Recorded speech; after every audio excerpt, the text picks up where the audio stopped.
Eclesiastes 4, versículos 9 ao 12. Muito tempo antes dessa conferência estar acontecendo, nós havíamos nos reunido com o Ministério de Família, né? E estávamos buscando um direcionamento para a nossa conferência. O texto que veio ao meu coração e foi compartilhado foi esse. Foi o texto de Eclesiastes, capítulo 4, aonde foi enfatizado, né, essa realidade de nós e Deus no nosso casamento, né? Com as mulheres, um cordão foi ministrado. Com os homens, outro cordão foi ministrado.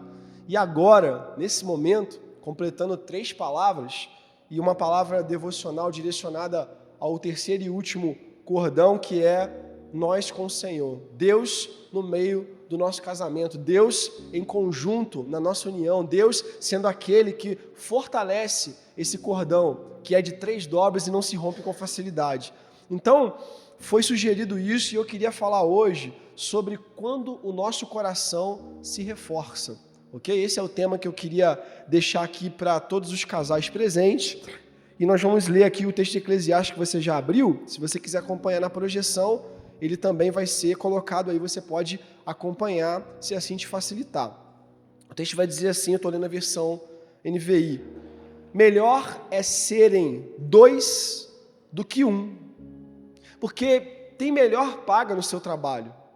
Porque se caírem, um levanta o companheiro. Aí, porém do que estiver só, pois caindo não haverá quem o levante.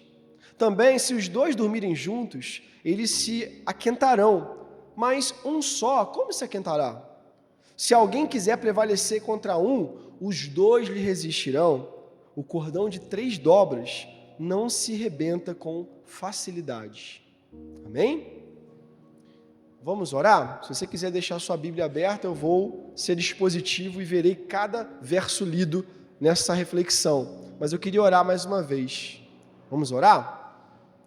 Senhor, nós queremos dedicar essa reflexão e esse tempo ao Senhor.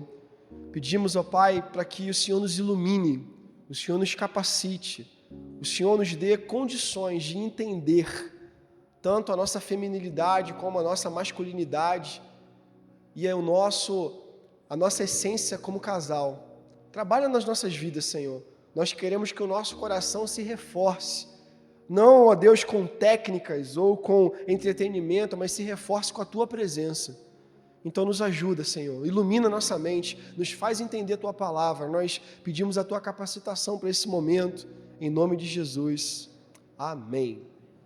Quando o nosso coração se reforça. Eu estava meditando sobre esse texto, essa porção aqui que nós lemos, e essa palavra ficou muito forte na minha cabeça, reforço. O que te vem à mente quando eu falo essa palavra? Reforço, né? Reforçar é dar força mais uma vez, ou trazer força para aquilo que é necessário. Reforça, né? Uma força que retorna. Reforço é uma das circunstâncias que as pessoas buscam, né? E basicamente tudo que a gente conhece precisa de reforço, sabe por quê? Porque está fadado ao desgaste. As coisas que estão cronologicamente acontecendo nessa vida estão fadadas ao desgaste. Tudo vai desgastar. A traça e a ferrugem tocam em todas as coisas cronológicas. Objetos desgastam, coisas desgastam, ambientes desgastam, pessoas desgastam, relacionamento desgasta, casamento desgasta. Tudo está fadado ao desgaste e é por isso que a gente busca tanto reforço. A gente só consegue manter a força do que se reforça. Sempre quando a gente está meio fraco e a gente é reforçado, a gente consegue seguir adiante. Você já passou por uma situação que você sentiu que estava fraco e não ia dar mais para continuar? Já passou por uma situação assim? E de repente você recebe força e você continua. Depois você olha para trás e pensa, como que eu consegui passar por isso aqui? Essa é a mágica do reforço. Essa é a capacidade que reforçar faz na vida daquele que necessita. E eu percebo que, por exemplo, sonhos Todo mundo sonha, casal sonha. A gente não casa para viver na mermice, a gente casa para sonhar. Amém? Ou não amém? Amém ou não amém? Quem tem sonho aí ainda? Você tem sonho? Eu tenho um monte, ok? E a gente sonha junto, ou não é? Tem sonho individual, sonho coletivo, sonho de casal, sonho de família, tem um monte de sonho, ok? Então os sonhos são reforçados por desejos. Enquanto você está desejando, parece que isso reforça esse sonho de ser realizado. Por exemplo, tem gente que tem uma carreira que vai avançando, vai prosseguindo, porque o desejo de reforçar é reforçado e você vai melhorando, né? A cada etapa. O nosso corpo também, ele precisa de reforço. Não dá para ficar sedentário muito tempo, irmão. Sua saúde vai desgastar. Você tem que dar um jeito de cuidar da sua saúde, reforçar, né? Amizade. Quem tem boas amizades aí, né? Quem tem boa amizade só conseguiu manter até agora porque teve reforço. Se não foi reforçada, a amizade acabou, ok? Mas são sustentadas por aquele sentimento que começou lá atrás.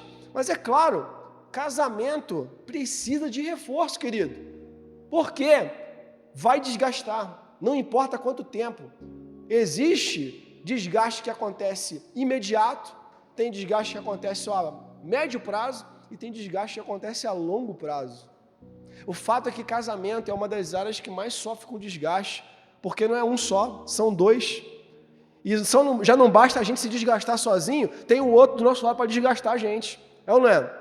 E aí a gente não percebe, às vezes, o desgaste que está acontecendo e o reforço que precisa. Mas olha, se sentimento reforça a amizade, sabe? Se desejo reforça a carreira, né? Se vontades também vão reforçar sonhos, o que reforça um casamento? Qual é o reforço que faz um casamento ser fortalecido, vencer o desgaste? É o amor. Ah, pastor, isso aí é muito clichê, né? Não, irmão, é verdade. Amor é aquilo que reforça casamento. Tem muito casamento que começa com amor, mas continua sem ele. Tem muito casamento que prossegue, avança, sem amor. O amor parece que foi nos primeiros dias, mas não é mais aquilo que continua norteando.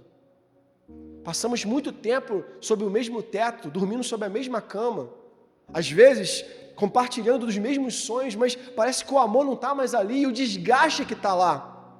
E a realidade é que muitos casamentos estão fadados ao desgaste porque o amor se ausentou dali. Entendamos, amor não é aquilo que Hollywood disse pra gente, não.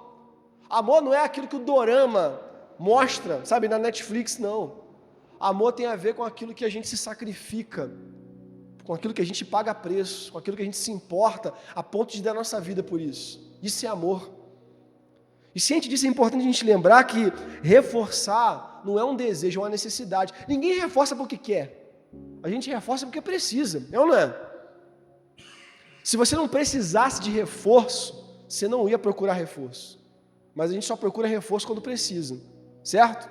Eu não sei se aqui em Friburgo tem, eu não vi ainda não, mas lá em Seropédica tinha muito professor de reforço, né? Então, às vezes, o aluno tinha dificuldade numa matéria, aí ele ia fazer aulas de reforço, para poder melhorar e não ficar atrasado. Quem procura aula de reforço é quem está precisando, né, melhorar ali, né, na matéria, não é quem está bem. A gente só procura reforço quando precisa. E é isso que eu quero que você entenda primeiramente. Nós não precisamos ser reforçados porque queremos, nós nunca vamos querer reforço. A gente procura reforço porque precisamos, porque tudo precisa ser reforçado devido a esse desgaste. Talvez, irmão, você pode estar aqui e o teu casamento está desgastado. A tua mulher está desgastada, homem. O teu homem está desgastado, mulher. Só que ambos estão fingindo que não está acontecendo isso. Ambos estão tentando varrer para debaixo do tapete uma circunstância que já data há muito tempo e que está corroendo, sabe, como uma ferrugem e sabe, enfraquecendo aquilo que Deus fez. O fato é que nós precisamos lidar com o desgaste do tempo, e a gente tem que entender que a gente não pode viver sem se reforçar. A gente não pode somente achar que tudo com o tempo vai melhorar, porque não vai. Dizem que o tempo cura todas as feridas. Mentira! O tempo não cura todas as feridas. As feridas pioram com o tempo. Mas o que cura todas as feridas é Jesus. Ele cura todas as feridas. Eu não posso buscar amor em mim mesmo, eu tenho que buscar amor naquele que é a fonte de amor. E a gente vai conseguir entender a partir disso que só alinhando a esse cumprimento do projeto de Deus, que é o casal, a gente vai conseguir, fortalecer esse amor que reforça o nosso casamento. Primeira coisa que eu queria que você olhasse, que essa realidade do casamento, ela reforça o somar na nossa vida. Versículo 9, o texto vai dizer assim, olha para a tua Bíblia: melhor é serem dois do que um, porque tem melhor paga no seu trabalho. Salomão era um homem sábio, e segundo a Bíblia, não havia homem mais sábio do que ele, nem haveria um homem mais sábio do que Salomão. E Salomão aqui está falando sobre união, unidade, fortalecimento, cumplicidade, parceria, fechamento. Salomão está falando, é melhor serem dois do que um. Um não consegue lidar com as coisas sozinho. Quando são dois, o trabalho vale muito mais a pena. Quando a gente está vivendo essa dinâmica de casamento, a gente tem que entender que não está vivendo mais sozinho. O problema não é o povo que separa, é o povo que está separado junto. É quem está vivendo como separado junto. É quem caminha sozinho, ignorando quem está do seu lado. Se eu não tomo cuidado, eu vivo esse negócio, ignorando a minha esposa, e talvez ela me ignorando, ambos empunhando sonhos um para o outro, mas não são sonhos de nós, são sonhos de mim. Será que a gente tem entendido que é melhor serem dois do que um? Porque nesse momento, quando você começa a caminhada de casal, não tem só meu futuro, é nosso. A gente agora está sonhando a dois. A gente agora está planejando a dois. A gente está resolvendo a dois. Estamos caminhando a dois. E essa vida partilhada vai ser de sonhos, vai ser de projetos, de tudo. E é claro que você está ciente de tudo isso. Mas por que não lembrar da palavra que vai nos orientar a não separar enquanto caminhamos sob o mesmo teto? O texto vai dizer lá em Efésios 5:31 que o homem vai deixar a sua casa, vai deixar pai e mãe e se unirá à sua mulher. Os dois se tornarão uma só? Uma só?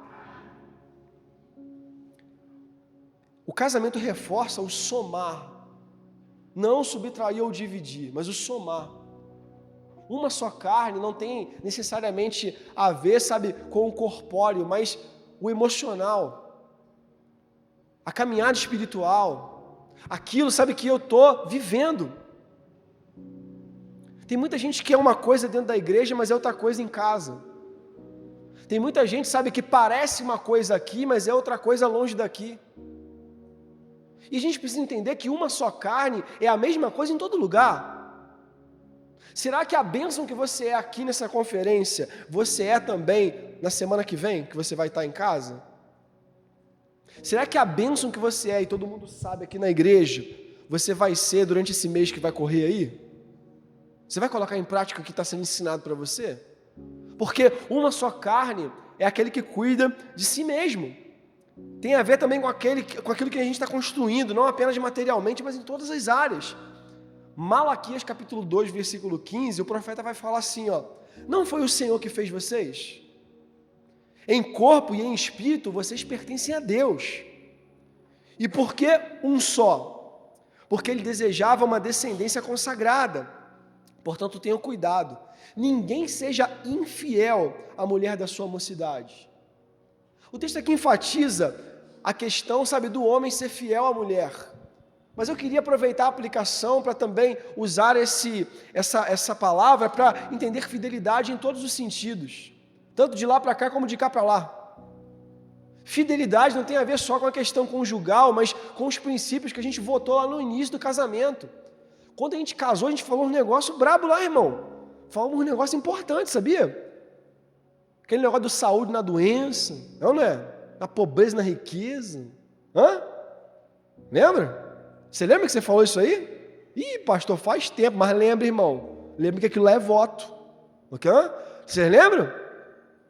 Até que a morte os separe. O problema é quando a gente está separado andando junto. O problema é quando o nosso coração não está junto e anda separado. O problema é quando nós pensamos paralelamente e não unificadamente. Se o homem foi chamado para sacerdote e a mulher disjuntora, essa equipe tem que funcionar. E é melhor serem os dois do que um só, porque os dois formam um. E o casamento, ele subtrai os interesses individuais. Talvez, irmão, o passar do tempo fez a gente encontrar algumas anestesias para a nossa vida. A gente lida com muito estresse, é uma correria que só. Às vezes a gente não quer nem olhar um para a cara do outro, tão cansado que a gente está, não é? A gente está cansado, estressado. Às vezes a calma do outro irrita, né? E a irritabilidade do outro me cala, enfim. Às vezes nós estamos, tão cansados que ao invés de subtrair os nossos interesses, nós aumentamos para nos blindar do desgaste, quando na verdade a gente está afetando não de fora para dentro, mas de dentro para fora. Versículo 10 vai dizer assim: porque se caírem, um levanta o companheiro, aí porém daquele que estiver só, pois caindo não haverá quem o levante. É interessante olhar para essa dinâmica a nível individual, um solteiro, né, fica bem aplicável, mas pense nessa dinâmica a nível de casamento. Quantas esposas estão caídas e seus maridos não as levantam? Quantos maridos estão perdidos e suas esposas não percebem isso? Quantas pessoas estão caminhando e tropeçando e vivendo uma religiosidade, caminhando juntas, até vindo para a igreja, no mesmo carro, mas estão separadas, estão somando interesses que estão, na verdade, subtraindo a comunhão com Deus e a unidade que Deus queria fazer. É por isso que o texto vai falar: se alguém cair, o outro levanta, mas o problema é quem está sozinho, quem está caminhando e não é levantado. Será que você, marido, está levantando a sua mulher? Será que você, mulher, está ajudando a levantar o seu marido?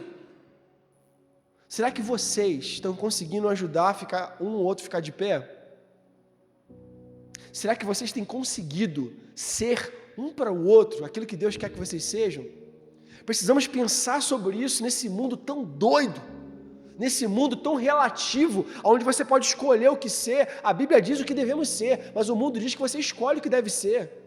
Espera aí, precisamos lembrar um pouco sobre a palavra de Deus, de maneira que não é só, o pronome eu que vai imperar, mas a questão do nós. Não tem eu no casamento, tem nós no casamento. E a maior frequência, às vezes, da nossa vida é se esquecer do nós e acabar ficando mais no eu. Efésios 5, agora no 33, o texto vai dizer assim: não obstante de vós, cada um ame a sua própria esposa como a si mesmo, e a esposa respeite o marido. O texto está falando aqui sobre ofícios e características relativas a cada papel no casamento. E ele está dizendo: maridos, amem as esposas. Falei com os homens aqui mais cedo. Todo homem precisa realizar o seu trabalho, ele precisa também se sacrificar, ele tem que amar.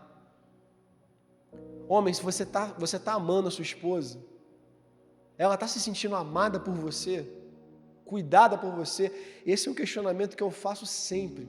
Às vezes eu fico até com medo de perguntar para a Tayara, mas eu me questiono disso sempre. Será que a Tayara está se sentindo amada por mim? Será que ela se sente segura comigo? Será que ela ainda se sente segura e amada por mim?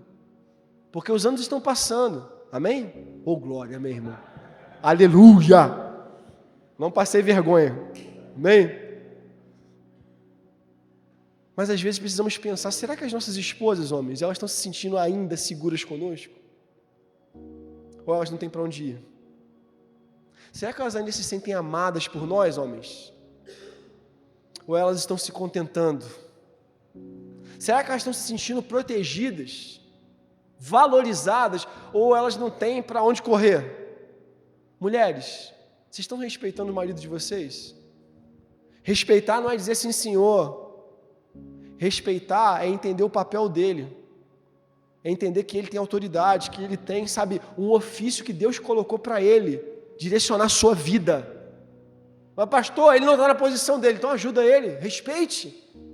Não é para usurpar o lugar do seu marido, mas é para você ajudar ele a enxergar se ele não está enxergando ou não está no lugar certo. Mostra para ele, mulher, você é ajudadora. Você está respeitando seu marido?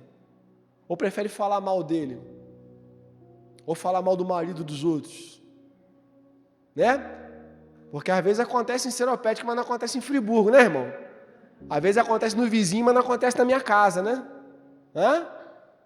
Mas, na essência, subtração tem a ver com um amor que não busca de interesses individuais, mas interesses do nós, da unidade em Deus formada pelo casal. Entenda, uma unidade de casal, uma unidade feita de uma dupla.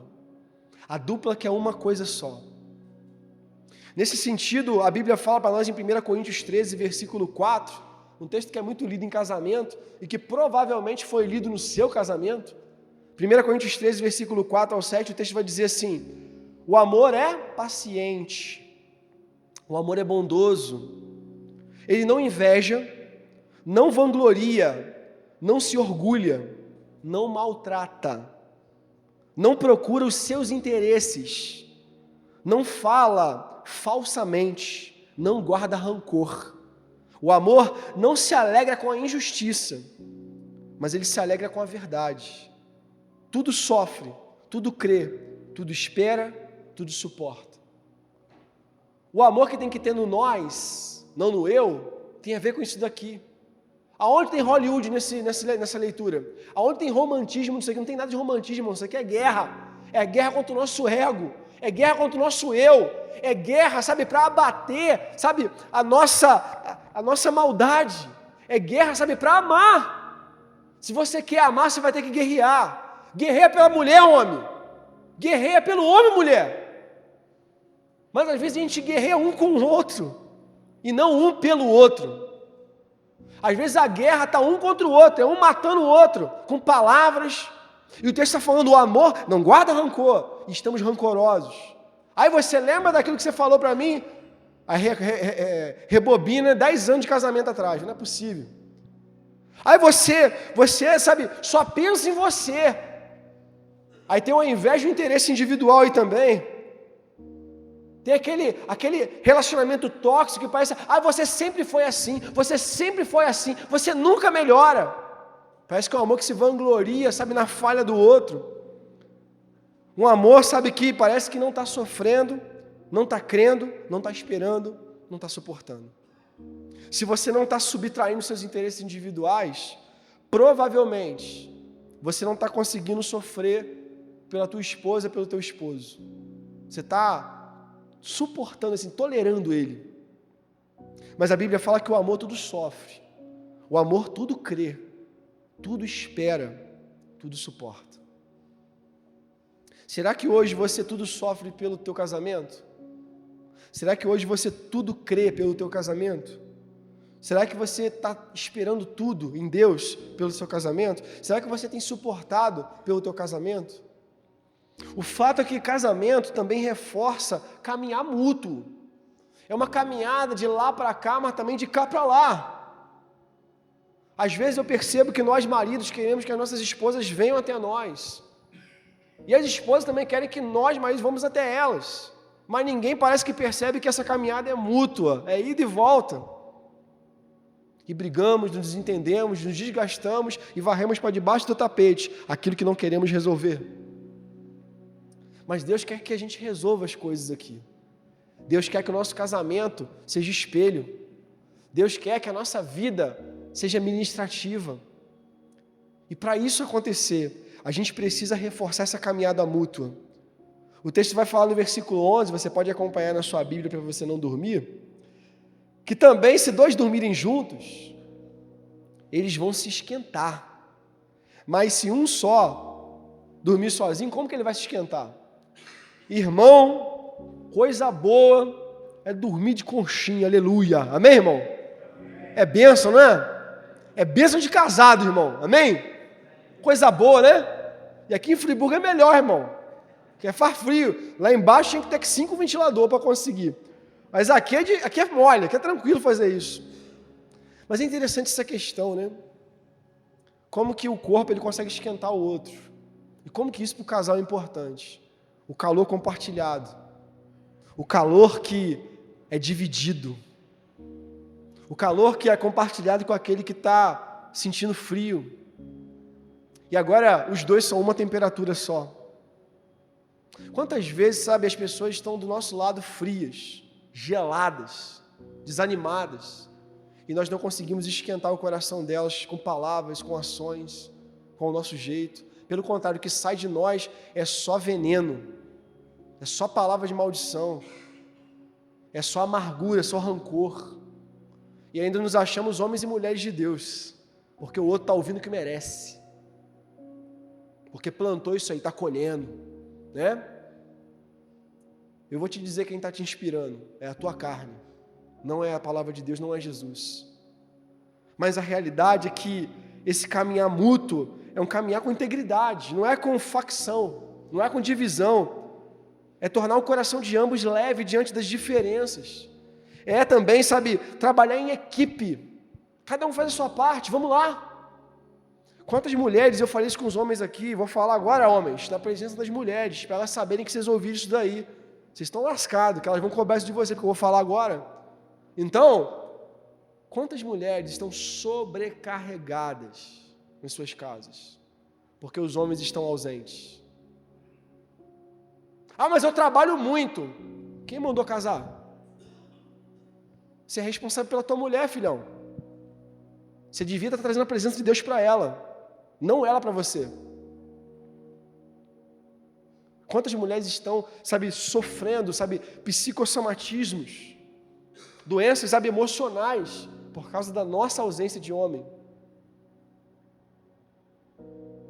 Sempre quando Tayara não está bem, eu fico me perguntando, eu preciso fazer alguma coisa, mesmo não sabendo o que fazer. Porque ela é minha responsabilidade, não foi ela que veio morar comigo, eu tirei ela da casa dela e botei ela na minha casa. Quantas mulheres estão sofrendo com a ausência de nós homens? Agora, quantos homens também estão desencorajados, desmotivados, desgastados, porque mulheres, vocês não perdoam, vocês não olham com compaixão, vocês não dão outra chance. Na primeira oportunidade, descarregam toda a amargura guardada, que não foi perdoada. Quantos homens estão desanimados, não querem, mais se entusiasmar com o casamento? Porque estão cansados, desgastados, preferem ficar em rotina de trabalho, em jornada de trabalho intenso do que estar em casa, porque vão brigar. Pensemos sobre isso, porque o caminhar mútuo vai formar, uma unidade forte na nossa família. E eu gosto demais do que Paulo fala em Gálatas 6, versículo 2, onde a Bíblia vai dizer assim: levem os fardos uns dos outros. Em outras versões vai ter a palavra suportai-vos uns aos outros. Dar suporte, suportar, levar o fardo é dividir. O que é importante para ela, é importante para você. O que é importante para você, é importante para ele. Divida o fardo. Será que alguém está mais pesado que alguém aí no casamento? Ou nós estamos conseguindo dividir o fardo? Porque essa realidade de caminhar mútuo não é para nós, é um para o outro. Gênesis 2, versículo 18, a Bíblia fala que o Senhor disse assim: não é bom que o homem esteja...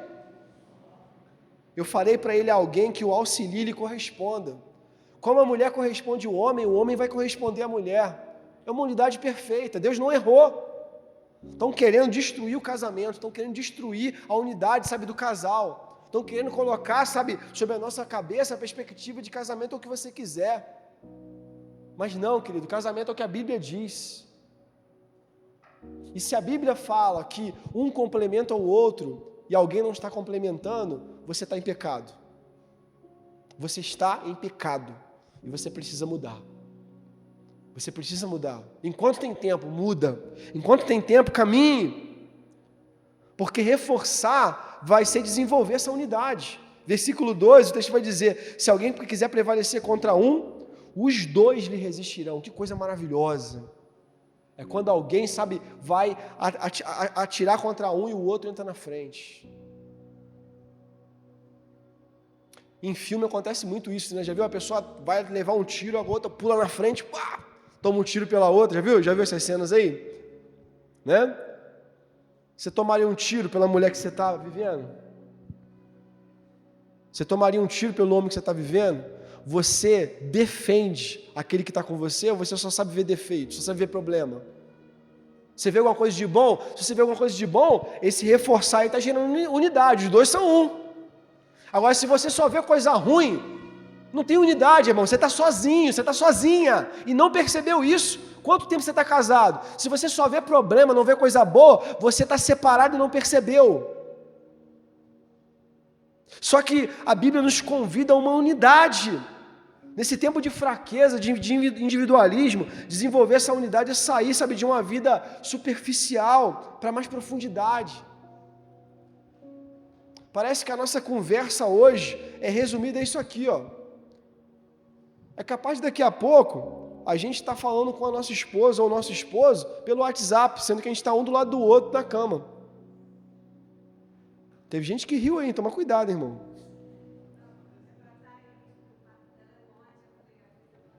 Ah, entendi. Amém. É uma situação que é diferente, não é com o marido, é com outra pessoa, entendeu, irmão? Tá? Fica vigiando aí. Eu também conheço um amigo que faz umas coisas assim, entendeu? Depois eu conto para você a história do amigo, tá? Mas, será que hoje a gente está tão superficial a ponto de não saber mais o que está acontecendo? Eu tenho muito que melhorar, mas às vezes no olhar eu já sei que a minha esposa não está bem. Às vezes ela nem quer falar o que é, mas eu sei que ela não está bem.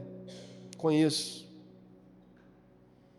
Será que você conhece tua esposa no olhar? Não estou falando para você saber se ela está bem ou está mal, não, mas é para saber cuidar dela. Saber fazer ela se sentir protegida e amparada, saber que ela pode compartilhar. Mulher também, você conhece teu marido? No olhar? Ó, tem gente levando cafuné aí, hein? Aleluia! Então, será que você conhece a ponto de mostrar para ele que ele não está sozinho, você é ajudadora? Você está ali com ele, ele vai passar por essa barra. Será que você compreende isso? Colossenses 3, versículo 14, na parte A, o texto vai dizer assim, ó, acima de tudo, porém, revistam-se do amor, que é o elo perfeito.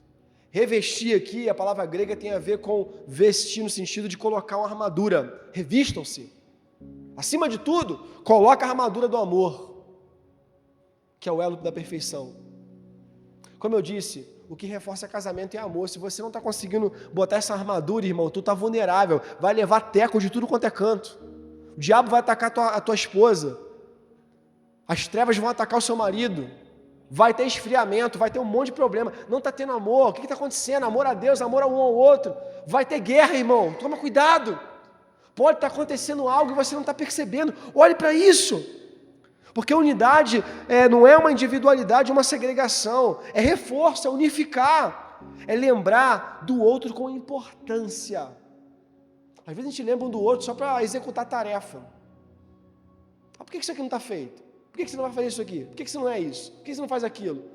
Mas é lembrar com importância. Poxa, eu lembrei porque é bom estar aqui, eu quero que você esteja aqui comigo. Estar com você é importante. É pagar um preço e se dispor para que o outro esteja bem. Essa foi a definição de amor que mais mexeu com o meu coração nos últimos anos. Eu li um livro onde o autor ele falava sobre isso. Amar não é sobre eu estar bem. Amar é o quanto eu me disponho do outro estar bem. Você ama a tua esposa? O quanto você se dispõe para ela estar bem? Você ama seu esposo? O quanto você se dispõe para ele estar bem? Mas pastor, minha esposa não ajuda. Pastor, meu esposo você não conhece, é uma mala. Não é sobre você estar bem, é sobre o outro estar bem. Você voltou esse negócio no casamento, irmão, não posso fazer nada, me ajuda. Você disse isso diante de Deus e diante das pessoas. Então não é sobre você estar bem, é sobre o outro estar bem. Os dois deveriam pensar assim. Efésios 5, versículo 28 e 29, o texto vai falar da mesma forma, maridos, devem amar cada um a sua mulher, como o seu próprio corpo. Quem ama a sua mulher, ama a si mesmo. Além do mais, ninguém jamais odiou o seu próprio corpo. Antes, o alimenta, cuida dele, como também Cristo faz com a igreja. A resposta sempre é maior para vocês, homens. O texto fala que ninguém faz mal para si próprio. E quem ama a esposa, ama a si mesmo. Às vezes a gente acha que a gente está amando a esposa fazendo com que ela faça o que a gente gosta. Mas a real é que nós só vamos amá-la quando a gente se preocupar com o que é importante para ela também. Eu estou sendo ministrado por isso sempre. E em último lugar, eu queria que você guardasse no seu coração que em Deus a gente encontra o reforço que nos sustenta, amém? É em Deus que a gente encontra o reforço que a gente precisa, que vai sustentar a gente. Só Deus que vai proporcionar o reforço que vai sustentar a gente. Não adianta ler Augusto Cury, irmão. Não adianta, sabe, assistir Hit Conselheiro Amoroso. Não adianta, irmão, sabe, você ficar vendo vídeo no YouTube. Se você não buscar em Deus, sabe, nada vai prosperar. Nada vai adiantar, nada vai sustentar esse relacionamento que deveria manter, sabe, a sua essência do voto inicial até o final da vida. Todo relacionamento tem desgaste, mas o relacionamento que prevalece é aquele que está sendo sustentado por Deus. E é por isso que o texto vai falar, no final aqui, né, no versículo 12, o cordão de 3 dobras não se arrebenta com facilidade. A mulher é um cordão, o homem é outro, e Deus é aquele que está no meio fortalecendo. Tem muito casamento sendo arrebentado aí, irmãos. Aqui na igreja não tem, não, graças a Deus. É só lá em Seropédica que acontece casamento que arrebenta. Aqui não tem, né, irmão? Nem em Friburgo. Friburgo também não tem. Mas lá em Seropédica é demais, irmão. Meu Deus do céu. Como os casamentos estão se arrebentando. Sabe por quê? A maioria deles é 2 fios. É 2 cordão. Não são 3. A maioria dos casamentos são 2 cordões que normalmente estão poídos. Estão poídos aí pelas crises, pelos vícios, pelo pecado. Estão poídos pelo desrespeito.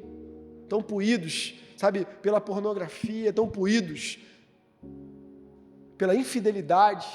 Estão poídos pelas palavras, sabe, de amargura. Estão poídos e arrebentam. E aí o que a gente faz quando isso acontece? Vamos dar nó. Vamos ficar dando nó. Vamos dar nó. Quando eu era garoto, eu gostava muito de soltar pipa. E de vez em quando a linha embolava. Quando a linha embolava, a gente arrebentava e dava um nó. Quem já fez isso aí? Já fizeram isso aí? Hã? Vocês foram criança raiz, né? É isso aí. E eu me lembro que em alguns momentos, quando eu estava soltando pipa, de repente a linha fazia assim, ó, pum, arrebentava. Eu tinha dado um nó. Mas eu dei um nó cego. Eu dei um nó ruim. Porque a linha não foi feita para arrebentar. Eu arrebentei ela porque embolou. Eu deveria ter paciência para desembolar. Mas eu preferi arrebentar e dar um nó. A gente faz isso o tempo todo com o nosso casamento. De vez em quando vai ter embolo, irmão. Ser mulher é complicado, ser homem é complicado. Ser casal, muito mais complicado. E a gente embola mesmo. De vez em quando embola. Só que ao invés de a gente tentar desembolar com o Senhor, o que a gente faz? A gente arrebenta e dá nó. O problema é que em algum momento isso vai arrebentar. Nó não dura para sempre. Nó não dura muito tempo. É um paliativo. Todo sustento que você buscar fora do Senhor é paliativo. Será que hoje você está buscando o Senhor para o teu casamento, para a tua unidade, para a tua esposa, para o teu esposo? Você está buscando isso? Quando Deus é aquele que principalmente reforça a gente pode se livrar daquele que enfraquece. Tem um monte de coisa que enfraquece a relação. Só que às vezes a gente não se esforça para tirar isso da gente. Preferimos ficar, sabe, com croques e embolos na linha relacional. Somos 2 cordões que estão poídos e embolados. A Bíblia fala para nós, em Efésios 4, versículo 31 e 32, livrem-se de toda amargura. Perceba, não é de alguma amargura, de toda amargura, livrem-se. Livrar-se aqui tem a ver com jogar fora, descartar, não fazer mais uso. Livrem-se de toda amargura. Indignação, joga fora a ira, a gritaria, a calúnia, bem como toda maldade. Sejam bondosos, compassivos uns para os outros, perdoando-os mutuamente, assim como Deus perdoou vocês em Cristo. Parece que em alguns momentos estamos tão desgastados que a gente não consegue mais perdoar ou acreditar que o outro consegue mudar. Mas a real é que a gente não está usando Cristo como padrão. A gente está usando a nossa carne como padrão. A nossa carne é ruim. Mas o texto fala, se livre, irmão, joga fora a amargura, perdoa, joga fora a indignação. Se o outro não corresponde a você, faça a tua parte, faz você o teu ofício, Se o teu homem não é sacerdote, seja você a ajudadora, porque em algum momento ele vai despertar. Se a tua mulher não é a tua ajudadora, seja você o sacerdote, porque em algum momento ela vai ser ajudadora. Mas joga fora a amargura, joga fora a indignação, joga fora a ira, menos gritaria, joga fora a calúnia, sabe? As falas baseadas em sentimentos. O que você sente é muito relativo, irmão, tem a ver com o estresse do dia. Agora a verdade, às vezes, é o que Cristo quer fazer naquela hora, consertar tudo. E a gente prefere dar lugar ao sentimento do que a palavra. Joga fora toda a maldade. De maneira que, quando a gente se compromete um com o outro, a gente vai zelar por esse compromisso. E vai ser maior a demonstração de amor que a gente pode dar um para o outro. Nossa mulher não vai precisar ficar vendo dorama e sonhando que a gente seja aqueles coreanos doidos lá. E o homem também não vai precisar, sabe, ficar procurando mulher utópica, porque ele tem uma maravilhosa do lado dele. Eu tenho uma maravilhosa do meu lado. Amém? Amém, varoa? Amém, amém. Ah, tá, ué. Fica ligado aí, né? Tá perdendo a bênção, pô. Já sou tímido, quando eu invento de falar e não dá amém, hein? Mas a Bíblia vai falar para nós em Mateus 19, versículo 6, um texto que é lembrado em casamento, que ele é falado assim: assim já não são os dois, mas uma só carne. Portanto, o que Deus uniu, ninguém separe. Você não pode separar o seu coração da tua mulher. Nem você, mulher, pode separar o teu coração do seu marido. Independente se estão vivendo sob o mesmo teto, dormindo da mesma cama, vindo para a igreja no mesmo carro, frequentando a mesma congregação de fé. Isso não significa nada se o coração de vocês não estiverem juntos. E é sobre isso que eu queria orar nessa hora.